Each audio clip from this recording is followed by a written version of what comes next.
You can support In the Past Lane by buying some of our merchandise, like shirts, hoodies, mugs, and stickers. Just go to our website, inthepastlane.com. Thanks. Whoa, hit the brakes. You've arrived at the #1 drive-by for American history. Welcome to The Pit Stop.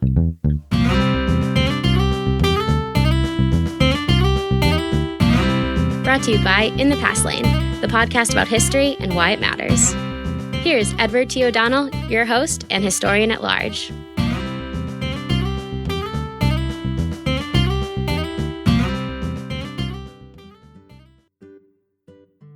Hi everyone, welcome to The Pit Stop, your Monday source for history on the go in just about 5 minutes. If you're new to the podcast, we offer this feature every Monday, in addition to our full feature episodes, where I interview historians about their latest books. Here's what happened in American history the week of March 25th, 2019. Let's start with birthdays. March 25th, 1934, journalist and women's rights activist Gloria Steinem was born in Toledo, Ohio. Steinem emerged in the late 1960s as a prominent voice in the movement for women's equality, earning particular notice in 1969 for an article she published titled, "After Black Power, Women's Liberation." She soon became a go-to spokesperson on issues related to women's rights, everything from the campaign to ratify the Equal Rights Amendment in the early 1970s to the 1991 hearings over Clarence Thomas's confirmation to the United States Supreme Court amidst allegations of sexual harassment. Gloria Steinem, who at age 85 continues to speak and write about women's rights, once said, "I have yet to hear a man ask for advice on how to combine marriage and a career." March 26, 1874, poet Robert Frost was born in San Francisco, California. Robert Frost was one of the best-known poets in the United States in the mid-20th century. Born in California, he moved to New England at age 11. It was there that he later found inspiration for many of his most memorable poems, drawing upon rural scenes to explore deep philosophical ideas and themes. Robert Frost won 4 Pulitzer Prizes for poetry, and he had the honor of reading a poem at John F. Kennedy's inauguration in January of 1961. Robert Frost once said, "In 3 words, I can sum up everything I've learned about life. It goes on." March 26, 1914, that's the birthday of General William Westmoreland, who was born in Saxon, South Carolina. William Westmoreland had a long and successful military career in the United States Army, beginning with World War II.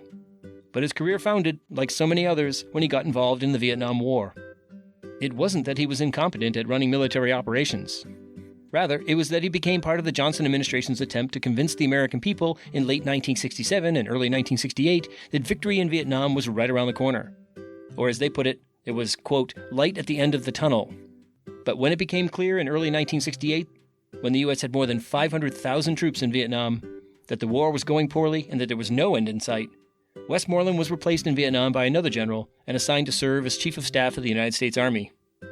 General William Westmoreland once said, "As a senior commander in Vietnam, I was aware of the potency of public opinion, and I was worried about it." March 29, 1790, the 10th President of the United States, John Tyler, was born in Charles City County, Virginia. John Tyler has one important claim to presidential history.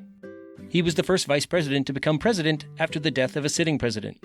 In his case, the death of William Henry Harrison after just 31 days in office. John Tyler once wrote, "Popularity, I've always thought, may be aptly compared to a coquette. The more you woo her, the more apt she is to elude your embrace."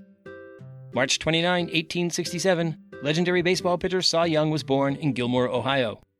Cy Young, whose real first name was Denton, won an incredible 511 games in a career that spanned from 1890 to 1911, many of those years with this historian's favorite team, the Boston Red Sox. In 1956, Major League Baseball established the Cy Young Award to honor the best pitcher of the year. Okay, what about events? March 25, 1911, at about 4 p.m. on a Saturday, fire broke out in the upper floors of a 10-story building in the Greenwich Village section of Manhattan. This was home to the Triangle Shirtwaist Company, a garment manufacturer that employed several hundred young women on the upper floors of that building. The fire spread rapidly, and the women, most of them teenage Jewish and Italian immigrants, rushed to the exits only to find them locked. Scores climbed out onto the fire escape, but it collapsed and sent them to their death below. Others found their way to open windows and climbed out onto the ledge. As horrified onlookers watched, they joined hands and jumped to their deaths on the sidewalk below. In all, 146 women died that day. It wasn't the deadliest industrial accident in U.S. history, not by a long shot, but it did capture the nation's attention and lead to the passage of laws in many states that improved the safety of industrial workplaces. March 28, 1979, 40 years ago this week, an accident at the 3 Mile Island nuclear facility near Harrisburg, Pennsylvania, caused the release of radioactive fumes into the atmosphere. Scientists now say the amount of radiation was relatively small and had no known effect on public health. But the 3 Mile Island accident occurred at a time of mounting protests against nuclear weapons and nuclear power plants. As a consequence, 3 Mile Island had an enormous impact. While much of the developed world continued to build nuclear power facilities, the United States stopped, and it hasn't built one since. And existing nuclear facilities came under tighter regulation and plans to phase them out entirely. March 30th, 1867, Russia agreed to sell Alaska to the United States for $7.2 million. This deal, brokered by Secretary of State William Seward, was derided by many who saw no value in acquiring what appeared to be a very large territory covered in ice. They called it Seward's Folly. But what's not well known is that many other Americans, particularly those in western states, were thrilled by the purchase. The pro-Alaska crowd was eventually vindicated when a huge gold deposit was discovered in Alaska in 1896. March 30th, 1981, President Ronald Reagan was shot in the chest by would-be assassin John Hinckley as he walked to his limousine in Washington, D.C. Reagan survived the attack due to a combination of luck and quick access to emergency medical staff. In his first major speech after the recovery, he told the following story. A letter came from Peter Sweeney. He's in the 2nd grade, and he said, "I hope you get well quick, or you might have to make a speech in your pajamas." Okay, time for the last word. Let's give it to Gloria Steinem, who was born 85 years ago this week. Here's a passage from a speech she gave in 1971 about the movement for women's equality. This is no simple reform. It really is a revolution.